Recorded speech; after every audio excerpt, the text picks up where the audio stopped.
Le soir, quand tous dorment, les riches dans leurs chaudes couvertures, les pauvres sur les marches des boutiques ou sous les porches des palais, moi, je ne dors pas. Je songe à ma solitude et j'en sens tout le poids. Ma solitude ne date pas d'hier.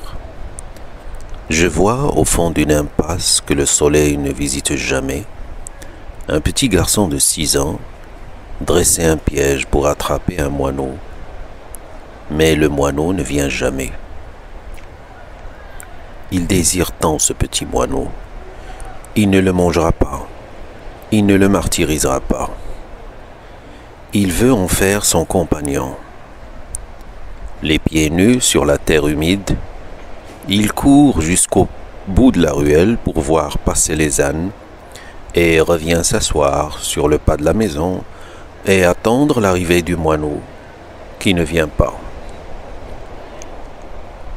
Le soir, il rentre le cœur gros et les yeux rougis, balançant au bout de son petit bras un piège en fil de cuivre. Nous habitions Dar Chouafa, la maison de la voyante. Effectivement, au rez-de-chaussée, habitait une voyante de grande réputation. Des quartiers les plus éloignés, des femmes de toutes les conditions venaient la consulter. Elle était voyante et quelque peu sorcière. Adepte de la confrérie des Gnawa, Jean de Guinée, elle s'offrait une fois par mois une séance de musique de danse nègre. Des nuages de benjoin emplissaient la maison et les crotales et les guimbris nous empêchaient de dormir toute la nuit. Je ne comprenais rien au rituel compliqué qui se déroulait au rez-de-chaussée. De notre fenêtre du 2e étage, je distinguais à travers la fumée des aromates les silhouettes gesticulées. Elles faisaient tinter leurs instruments bizarres. J'entendais des you-you.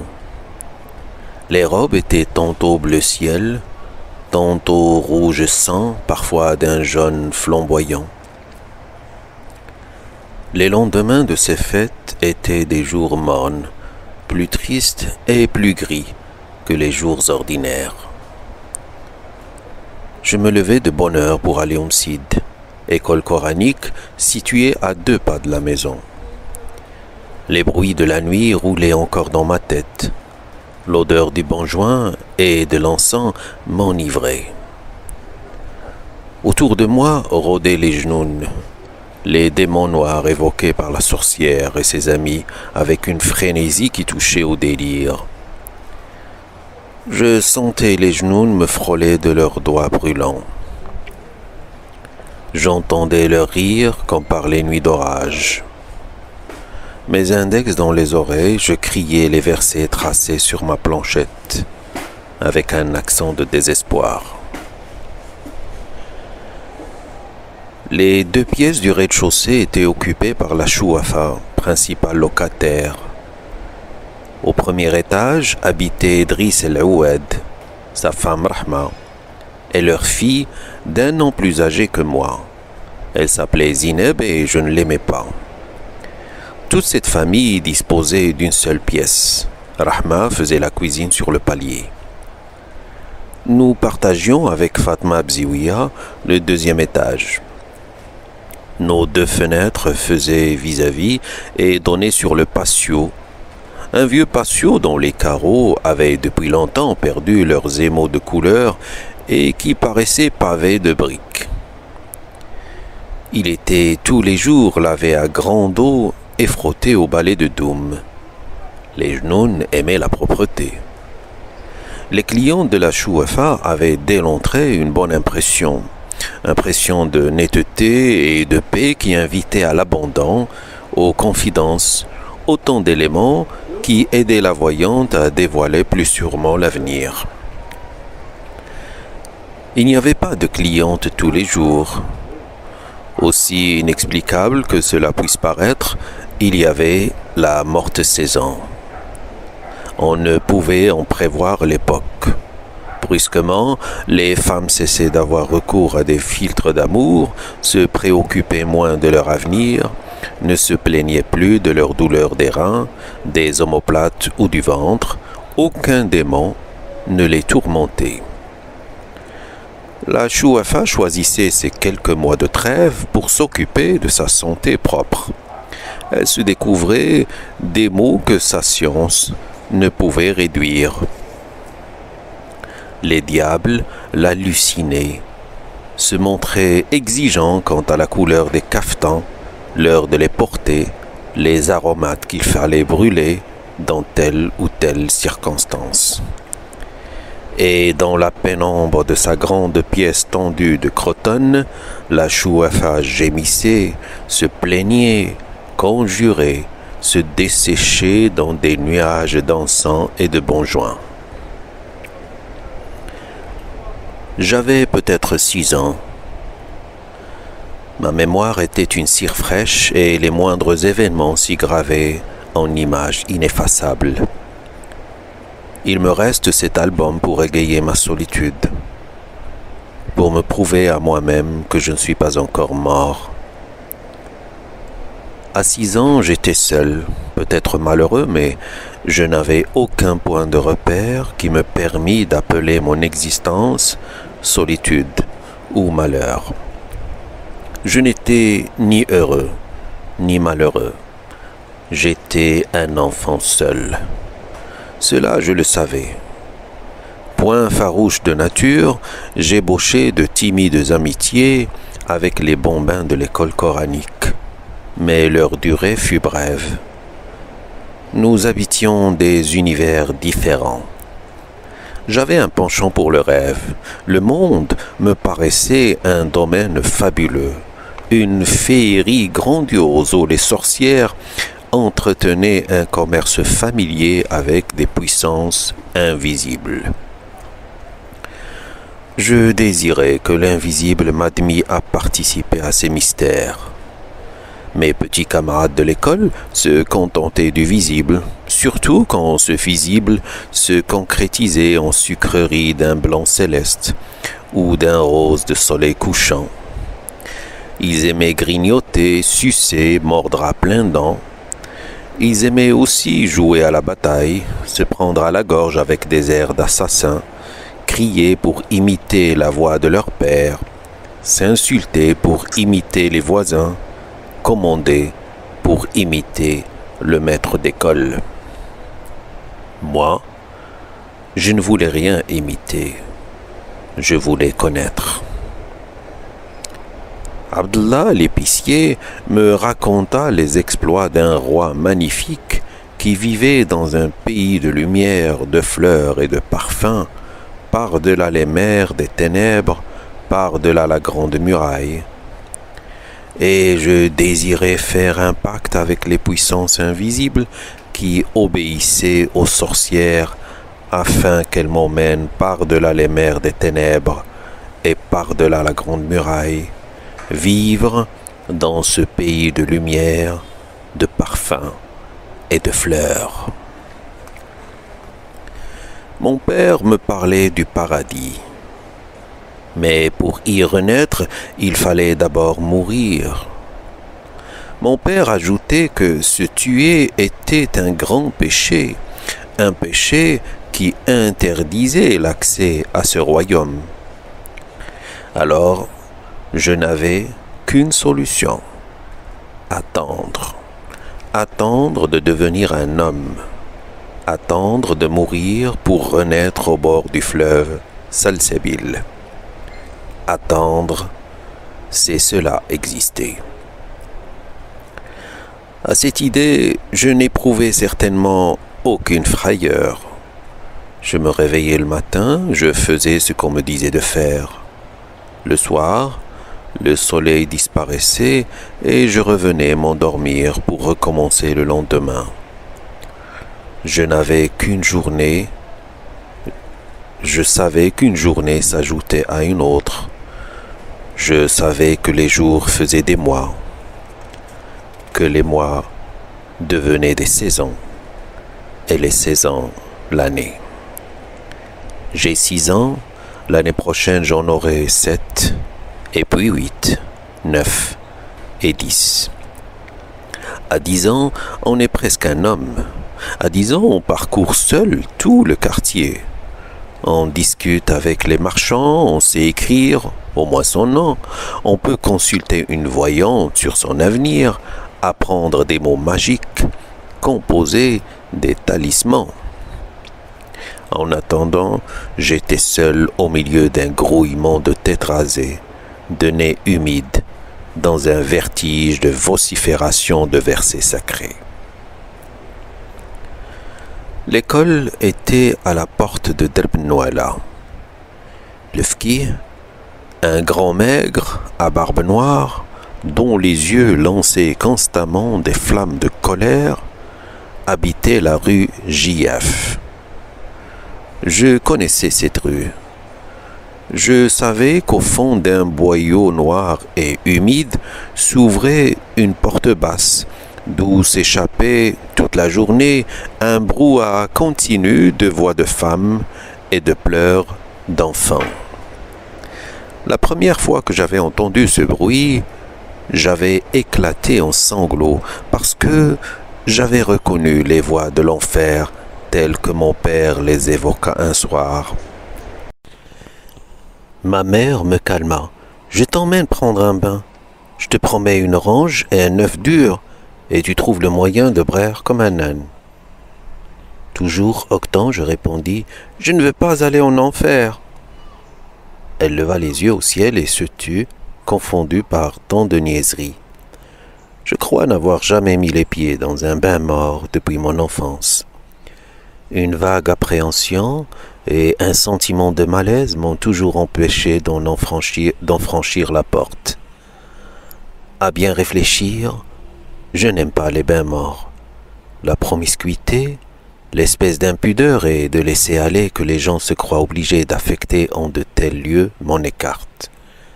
Même enfant, je sentais surtout ce grouillement de corps humide, dans ce demi-jour inquiétant, une odeur de péché, sentiment très vague, surtout à l'âge où je pouvais encore accompagner ma mère au bain mort, mais qui provoquait en moi un certain trouble. Dès notre arrivée, nous grimpâmes sur une vaste estrade couverte de nattes. Après avoir payé 75 centimes à la caissière, nous commençâmes notre déshabillage dans un tumulte de voix aiguës, un va-et-vient continu de femmes à moitié habillées, déballant de leurs énormes baluchons des caftans et des mansourias, des chemises et des pantalons, des haïks à glands de soie d'une éblouissante blancheur. Toutes ces femmes parlaient fort, gesticulaient avec passion, poussaient des hurlements inexplicables et injustifiés. Je retirai mes vêtements et je restai tout bête, les mains sur le ventre, devant ma mère lancée dans une explication avec une amie de rencontre. Il y avait bien d'autres enfants, mais ils paraissaient à leur aise, couraient entre les cuisses humides, les mamelles pendantes, les montagnes de baluchons, fiers de montrer leur ventre ballonné et leurs fesses grises. Je me sentais plus seul que jamais. J'étais de plus en plus persuadé que c'était bel et bien l'enfer. Dans les salles chaudes, l'atmosphère de vapeur, les personnages de cauchemar qui s'y agitaient, la température finirent par m'anéantir. Je m'assis dans un coin, tremblant de fièvre et de peur. Je me demandais ce que pouvaient bien faire toutes ces femmes qui tournoyaient partout, couraient dans tous les sens, traînant de grands seaux de bois débordant d'eau bouillante qui m'éclaboussaient au passage. Ne venaient-elles donc pas pour se laver? Il y en avait bien une ou deux qui tiraient sur leurs cheveux, assises, les jambes allongées, protestant d'une voix haute, mais les autres ne semblaient même pas s'apercevoir de leur présence et continuaient leurs éternels voyages avec leurs éternels seaux de bois. Ma mère, prise dans le tourbillon, émergeait de temps en temps d'une masse de jambes et de bras, me lançait une recommandation ou une injure que je n'arrivais pas à saisir et disparaissait. Devant moi, dans un seau vide, il y avait un peigne en corne, un gobelet en cuivre bien astiqué, des oranges et des œufs durs. Je pris timidement une orange, je l'épluchai, je la suçai pendant longtemps, le regard vague. Je sentais moins l'indécence de mon corps dans cette pénombre. Je le regardais se couvrir de grosses gouttes de sueur et je finis par oublier les femmes qui s'agitaient, leurs seaux de bois et leur voyage inexplicable autour de la pièce. Ma mère fondit sur moi. Elle me plongea dans un seau d'eau, me couvrit la tête d'une glaise odorante et, malgré mes cris et mes larmes, me noya sous un flot d'injures et de feu. Elle me sortit du seau, me jeta dans un coin comme un paquet, disparut de nouveau dans le tourbillon. Mon désespoir dura peu.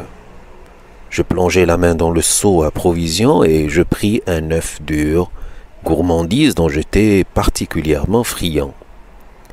Je n'avais pas encore fini d'en grignoter le jaune que ma mère réapparut de nouveau, m'aspergea alternativement d'eau bouillante et d'eau glacée, me couvrit d'une serviette et m'emporta à moitié mort à l'air frais sur l'estrade au baluchon. Je l'entendis dire à la caissière « Lève Tom, je te laisse mon fils, je n'ai pas eu encore une goutte d'eau pour me laver. » Et à moi « Habille-toi, tête d'oignon, voici une orange pour t'occuper. » Je me trouvais seul, les mains croisées sur mon ventre en flammes, plus bête que jamais au milieu de toutes ces inconnues et de leurs fastueux baluchons. Je m'habillai. Ma mère vint un moment m'entourer étroitement la tête dans une serviette qu'elle me noua sous le menton, me munit de toutes sortes de recommandations et s'engouffra dans les salles chaudes par cette porte noire qui me faisait face et d'où s'échappaient toutes sortes de rumeurs.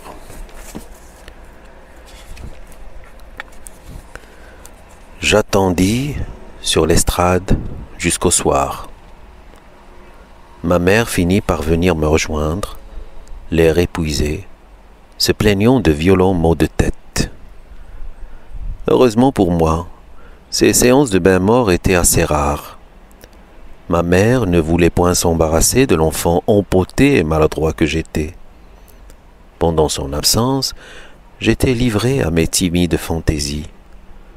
Je courais pieds nus dans le derbe, imitant le pas cadencé des chevaux. Je hennissais fièrement, envoyais des ruades.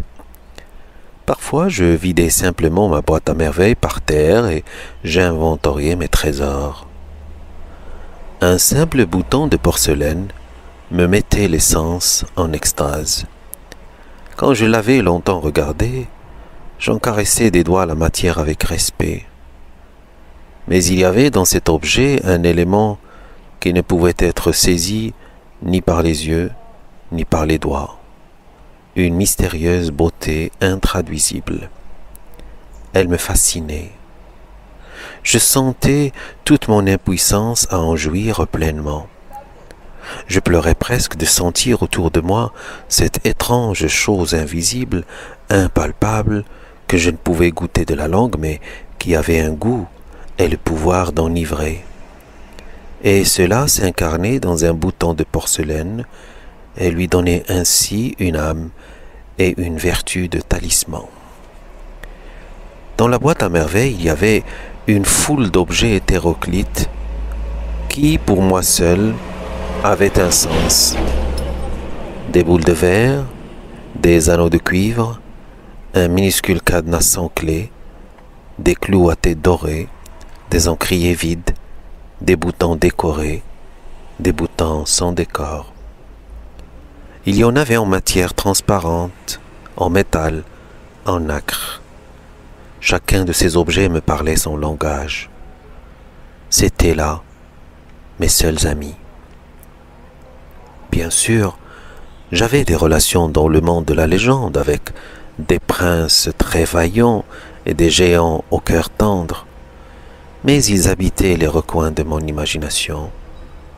Quant à mes boules de verre, Mes boutons et mes clous, ils étaient là à chaque instant dans leur boîte rectangulaire, prêts à me porter secours dans mes heures de chagrin. Le lendemain du bain mort, ma mère ne manquait jamais de raconter la séance à toute la maison, avec des commentaires détaillés où abondaient les traits pittoresques et les anecdotes. Elle mimait les gestes de telle shérifa connue dans le quartier, la démarche de telle voisine qu'elle n'aimait pas, parlait avec éloge de la caissière, ou se révoltait contre les masseuses, ces entremetteuses, mères des calamités, qui escroquaient les clientes sans leur apporter la moindre goutte d'eau. Le bain mort était naturellement le lieu des potins et des commérages. On y faisait connaissance avec des femmes qui n'habitaient pas le quartier. On y allait autant pour se purifier que pour se tenir au courant de ce qui se faisait, de ce qui se disait. Il arrivait qu'une femme chantât un couplet et le couplet faisait ainsi son entrée dans le quartier. 2 ou 3 fois, ma mère assista à de vrais crépages de chignons. De telles scènes donnaient matière à des galas de comédie. Pendant une semaine, ma mère mimait devant les femmes de la maison, les amis de passage et les voisines la dispute et ses phrases multiples. On avait droit à un prologue suivi de la présentation des personnages, chacun avec sa silhouette particulière, ses difformités physiques, les caractéristiques de sa voix, de ses gestes et de son regard. On voyait naître le drame, on le voyait se développer, atteindre son paroxysme et finir dans les embrassades et dans les larmes. Ma mère remportait auprès des voisines un gros succès. Je n'aimais pas beaucoup ces sortes d'exhibitions. L'excès de gaieté de ma mère était pour moi lié à de fâcheuses conséquences. Le matin, débordante d'enthousiasme, elle ne manquait jamais, le soir, de trouver quelques motifs de querelle ou de pleurs. Mon père rentrait toujours tard. Il nous trouvait rarement de bonne humeur. Il subissait presque toujours le récit d'un événement que ma mère se plaisait à peindre avec les couleurs les plus sombres. Quelquefois, un incident de mince importance prenait des proportions de catastrophe. Ainsi en fut-il quand Rahma eut l'idée néfaste de faire sa lessive un lundi. Il était établi que ce jour-là appartenait exclusivement à ma mère. De bonne heure, elle occupait le patio, l'encombrait d'auges de bois, de bidons qui servaient de lessiveuse, de seaux pour le rinçage et de paquets de linge sale. À peine vêtue d'un seroual et d'un vieux cafetan déchiré, elle s'affairait autour d'un feu improvisé, remuait le contenu du bidon à l'aide d'une longue canne, pestait contre le bois qui donnait plus de fumée que de chaleur, accusait les marchands de savon noir de l'avoir escroqué et appelait sur leur tête toutes sortes de malédictions. Le patio ne suffisait pas à son activité. Elle grimpait jusque sur la terrasse, tendait ses cordes, les soutenait à l'aide de perches de mûrier, redescendait brasser des nuages de mousse.